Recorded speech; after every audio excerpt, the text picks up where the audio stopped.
இஸ்ரவேலர்கள் எல்லாருமே ஏறக்குறைய 20 லட்சம் பேர், அத்தனை பேர் வீட்லேயும் ரத்தம் பூசிட்டாங்க. ஒருத்தர் கூட கீழ்ப்படியாமல் இல்லை. எல்லாருமே ஒரு ஆட்டை பலி செலுத்தி அந்த ரத்தத்தை, ஆண்டவரே இது உங்களுடைய ரத்தமாக நாங்கள் பார்க்குறோம் ஐயா அப்படின்னு பூசினாங்க. இது பாதுகாக்கிற ரத்தம் ஐயா, இது மீட்கிற ரத்தம் ஐயா, இதை நாங்கள் பூசுகிறோம். எல்லார் வீட்லேயும் பூசினாங்க. பூசப்பட்டதுனால அந்த ரத்தம் இருந்த வீட்டுக்குள்ளே யார் போல? சங்கார தூதன் போல. நான் சொல்கிறேங்க, உங்கள் வீட்டில் ஏற்றப்ப ரத்தத்தை நீங்கள் பூசுவீர்களானால் உள்ள சங்கார தூதன் வர முடியாது, உள்ள பிசாசு வர முடியாது, எந்த அசுத்தாவியும் வர முடியாது, எந்த வாதையும் அணுகாது, எந்த தீங்கும் நேரிடாது, எந்த கொள்ளை நோயும் வராது. வாதை உன் கூடாரத்தை அணுகாது, பொல்லாப்பு உனக்கு நேரிடாது. ஏனென்றால் இயேசு கிறிஸ்துவின் ரத்தம் உங்கள் வீட்டிலே பூசப்பட்டிருக்கிறது. இயேசு கிறிஸ்துவின் ரத்தம் உங்கள் மேலே பூசப்பட்டிருக்கிறது. சொல்லுங்க, இயேசு கிறிஸ்துவின் ரத்தம் என் வீட்டிலே பூசப்பட்டிருக்கிறது. இங்கிருந்தே பூசுகிறேன். இயேசுவின் ரத்தம் என் மேல் பூசுகிறேன் சொன்னால் நம்பாடுறீங்க. ஒருத்தவங்களுக்கு இயேசுவின் ரத்தத்தை தெளிக்கிறேன்றேன். அந்த பிசாசு சொல்லுது, தெளிக்காத தெளிக்காத, எரியுது எரியுது. என்கிட்ட உண்மை இல்லை, நான் தண்ணியும் தெளிக்கல எண்ணெயும் தெளிக்கல, இயேசுவின் ரத்தத்தை மேலே தெளிக்கிறேன் அப்படின்றேன். தெளிக்காத தெளிக்காத தெளிக்காத மூச்சு வாங்கிட்டு போயிட்டுனாங்க ஒருத்தவங்க. இந்து, பயங்கரமான இந்து. எனக்காக ஜோம் பண்ணுங்க, நான் டிக்கெட் போடுற உடனே வரீங்களா? நான் இங்கேருந்து ஜோம் பண்ணுறேன். என் ஆண்டவர் சமீபத்துக்கும் தூரத்துக்கும் ஆண்டவர் ஜபத்தை கேட்கிறவர். இயேசுவின் ரத்தத்தை தெளிக்கிறான் அப்படின்றேன். பிசாசு ஓடுறான். அன்றையிலேருந்து நிம்மதியாக தூங்கினாங்களாம். பிசாசு வந்து அழுத்தவே இல்லையா, ஒன்றுமே தெளிக்கலைங்க. விசுவாசத்தில் பேசுகிறேன், அங்கே நடக்கிறது. சொல்லுங்கள், ஏசப்பா ரத்தத்தை நான் பூசிக்கொள்வேனானால், என் மேல் தெளித்து கொள்வேனானால், என் வீட்டில் தெளிப்பேனானால் அது என் வீட்டுக்கு பாதுகாப்பு, அது எனக்கும் பாதுகாப்பு.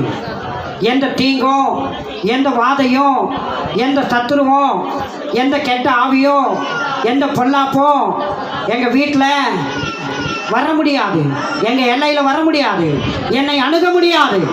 ஆமெனா இல்லையா? அல்லேலூயா. எகிப்திலிருந்து வெளியவே வர முடியல. எத்தனை வருஷம்? 430 வருஷம் வெளியவே வர முடியல. அப்பேற்பட்ட ஒரு கடினமான சூழ்நிலையில் இருந்த அவர்களை இயேசு கிறிஸ்துவின் பரிகாரத்தின் ரத்தம், ஆட்டுக்குட்டியின் ரத்தம் அவர்களை வெளியே கொண்டு வந்தது. அவர்களை வெளியே கொண்டு வந்தது. சொல்லுங்க, நான் அனுதினமும் இயேசு கிறிஸ்துவின் ரத்தம் என் மேல் இருப்பதை நான் அறிக்கையிடும் போது, நான் உணரும் போது, நான் உணர்ந்து சொல்லும் போது, நான் விசுவாசித்து சொல்லும் போது எனக்கு மீட்பு உண்டாகும். எல்லாவற்றில் இருந்தோம், இருளில் இருந்தோம், சாபத்தில் இருந்தோம், தரித்திரத்தில் இருந்தோம், அடிமைதானத்தில் இருந்தோம், பிசாசுடைய ஆளுகையில் இருந்தோம், நான் வெளியே வருவேன். அல்லேலூயா. இருளின் அதிகாரத்திலிருந்து ஆண்டவர் உங்களை மீட்டு இருக்கிறாங்க. இருளின் அதிகாரத்திலிருந்து நம்மை விடுதலை ஆக்கி இருக்கிறார். எங்கிருந்து விடுதலை ஆக்கி இருக்கிறார்? எங்கிருந்து மீட்டு இருக்கிறார்? எப்படி மீட்டார்? இயேசு கிறிஸ்துவின் ரத்தத்தினாலே. இயேசு கிறிஸ்துவின் ரத்தத்தினாலே நீங்கள் இருளிலிருந்து மீட்கப்பட்டு இருக்கிறீங்க. பிசாசுடைய ஆளுகையிலிருந்து மீட்கப்பட்டு இருக்கிறீங்க. சாபத்திலிருந்து மீட்கப்பட்டு இருக்கிறீங்க. தரித்திரத்திலிருந்து மீட்கப்பட்டு இருக்கிறீங்க. அப்படியா பாஸ்டர்? அப்போ தரித்திரம் வீட்டில் இருக்கே, சாபம் வீட்டில் இருக்கே, நோய் வீட்டில் இருக்கே, வறுமை வீட்டில் இருக்கே, துரத்தி அடிங்க, துரத்தி அடிங்க. இயேசுவின் ரத்தத்தை சொல்லி சொல்லி துரத்தி அடிங்க. இயேசுவின் நாமத்தை கொண்டு துரத்தி அடிங்க. ரட்சகரை சொல்லி சொல்லி துரத்தி அடிங்க. ரட்சகர் செய்த பரிகாரத்தை சொல்லி சொல்லி துரத்தி அடிங்க. எத்தனை பேர் அதை செய்ய போறீங்க? ஒத்து போகவே கூடாது, ஒத்து போகவே கூடாது. வீட்டில் இருள் இருக்கா, பிசாசின் காரியம் இருக்கா, பிசாசுடைய ஆளுகை இருக்கா, விரட்டி அடிங்க. அல்லேலூயா. பாருங்க, எகிப்தில் இருந்து வெளியே வராங்க. வெளியே வந்து வனாந்தரத்தில் போகிறாங்க. சர்வ வல்லவருடைய ஆளுகை இறங்கு. அது வரையில எகிப்தின் ஆளுகை, அது வரையில பிசாசின் ஆளுகை. அதனால வாழ்க்கையில் துன்பம், துயரம், வேதனை, கஷ்டம், பாடுகள் அழுது கொண்டே இருந்தாங்க. தங்களுடைய வாழ்க்கையை அவர்களுக்கு கஷ்டப்பாக இருந்ததாம். வாழ்க்கை ஏன் வாழணும்? வாழ்றதை விட சாகலாமே, இவ்வளோ கஷ்டம் இருக்கே, தாங்க முடியலையே, வேதனையை தாங்க முடியல, துன்பத்தை தாங்க முடியல, எனக்கு மாத்திரம் ஏன் இப்படி நடக்கு? இன்றைக்கு நாம கூட அப்படி சொல்கிறல, எனக்கு மாத்திரம் ஏன் இப்படி நடக்கு? அவ்வளோ பேர் நல்லா இருக்கிறான், அயோக்கியக்காரன், அநேயக்காரன், கத்தரை நம்பாதவன் கூட நல்லா இருக்கிறானே, எனக்கு ஏன் இப்படி நடக்கு? சொல்கிறோமா? சொல்கிறது இல்லையா? சொல்கிறோம்ல. ஆனால் அப்படி சொல்லாதீங்க. நான் சொல்கிற விசுவாசமாக பேசுங்க. உங்கள் விசுவாசமே உலகத்தை ஜெயிக்கிற ஜெயம். நீங்கள் உலகத்தை ஜெயிக்கணுமா, பிசாசை ஜெயிக்கணுமா? இயேசுவின் ரத்தம் என் மேல் பூசப்பட்டிருக்கிறது. யார் சொல்லணும்? சொல்லுங்க, யார் சொல்லணும்? சரி, சொச்சப்ப ரத்தத்தை சொல்லிக்கிட்டே இருங்க. இன்றையிலிருந்து சொல்லுங்க.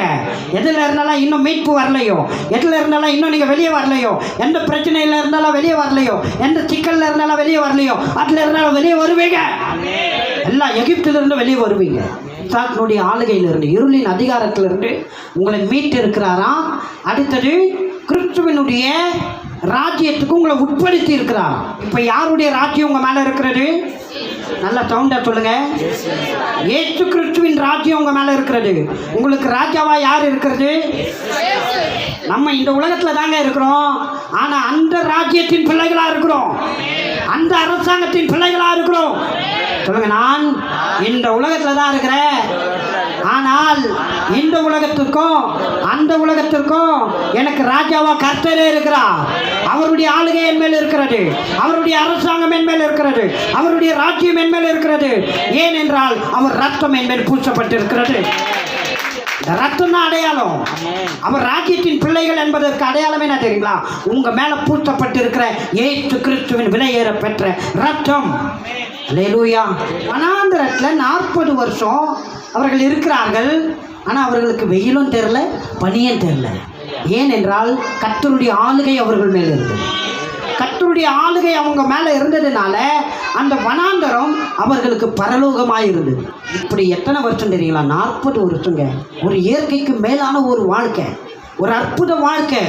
சுற்றி இருக்கிற நாட்டுக்காரெல்லாம் பயந்தார்கள். இந்த 40 வருஷமும் கர்த்தர் இவர்களை ஆளுகை செய்கிறதை பார்த்து அந்நிய ஜனங்கள் பயந்து நடுங்கினார்கள். அந்நிய ஜனங்கள் கூட விசுவாசித்து இந்த சர்வ வல்ல தெய்வத்தை ஏற்றுக்கொண்டார்கள். இப்பேற்பட்ட தேவன் தான் எனக்கு வேணும். இப்படி ஜனங்களை நேசிக்கிறாரே, ஜனங்களை காக்கிறாரே, ஜனங்களை அற்புதமாய் நடத்துகிறாரே, இப்படி ஜனங்களுக்கு உதவியா இருக்கிறாரே, இந்த தேவன் எனக்கு வேணும். அல்லேலூயா. சொன்னாங்களா இல்லையா? நான் சொல்றேங்க, உங்களை ஆண்டவர் அற்புதமாய் நடத்துவதை பார்த்து அநேகர் தேவனிடம் வரப்போகிறாங்க, அநேகர் தேவனிடம் வரப்போறாங்க. தேவன் உங்களுக்கு அக்கினி ஸ்தம்பமாய் மேலே இருக்க போறாரு, மேக ஸ்தம்பமாய் இருக்க போறார், அவரே நிழலா இருக்க போறார், அவரே உங்களை ஆளுகை செய்ய போறார், அவரே உங்களை நடத்த போறாரு. அல்லேலூயா.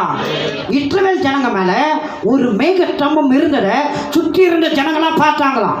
நான் சொல்றேன், இன்றையிலிருந்து உங்க மேல ஒரு மேக ஸ்தம்பமாய் கர்த்தர் இருக்க போறத ஜனங்க பார்க்க போறாங்க. ஒரு நிழலா இருக்கிறத பார்க்க போறாங்க, ஒரு ஆசீர்வாதமா இருக்கிறத பார்க்க போறாங்க, ஒரு அற்புதமா இருக்கிறத பார்க்க போறாங்க, ஒரு வல்லமையா இருக்கிறத பார்க்க போறாங்க. நல்லா கையை தட்டுங்க. அல்லேலூயா. 20 லட்சம் பேருக்கும் கர்த்தர் வெளிச்சத்தை கொடுத்தார், வெளிச்சத்தை கொடுத்தார். அக்கினி ஸ்தம்பமாக இருந்தா நான் சொல்கிறேன், உங்கள் வாழ்க்கையில் அப்படி இருப்பார். கர்த்தரே உங்களுக்கு நித்திய வெளிச்சமாக இருப்பார். கர்த்தரே உங்களுக்கு நித்திய வெளிச்சமாக இருப்பார். உங்கள் துக்க நாட்கள் முடிந்து போகும், உங்கள் துக்க நாட்கள் முடிந்து போகும், உங்கள் துக்க நாட்கள் முடிந்து போகும். சொல்லுங்க, என் துக்க நாட்கள் இன்றோட என் ஆண்டவர் முடிய பண்ணுகிறார், முடிய பண்ணுகிறார். ஏனென்றால் அவர் ரத்தம் என் மேல் பூசப்பட்டிருக்கிறது, அவர் ரத்தம் என் மேல் பூசப்பட்டிருக்கிறது, அவர் ரத்தம் என் மேல் பூசப்பட்டிருக்கிறபடியால் அவர் அக்கினி ஸ்தம்பமாய் மேக ஸ்தம்பமாய் அவர் என்னை ஆளுகை செய்கிறார். அவருடைய ஆளுகை என் மேல் வந்திருக்கிறது. எனக்கு அற்புதம் நடக்கும், எனக்கு அதிசயம் நடக்கும், எனக்கு ஆச்சரியமான காரியங்கள் நடக்கும். ஏனென்றால் நான் தேவனுடைய ராஜ்யத்தின் கீழே இருக்கிறேன், அற்புத ராஜ்யத்தின் கீழே இருக்கிறேன், அதிசயத்தின் ராஜ்யத்தின் கீழே இருக்கிறேன், வல்லமையின் ராஜ்யத்தின் கீழே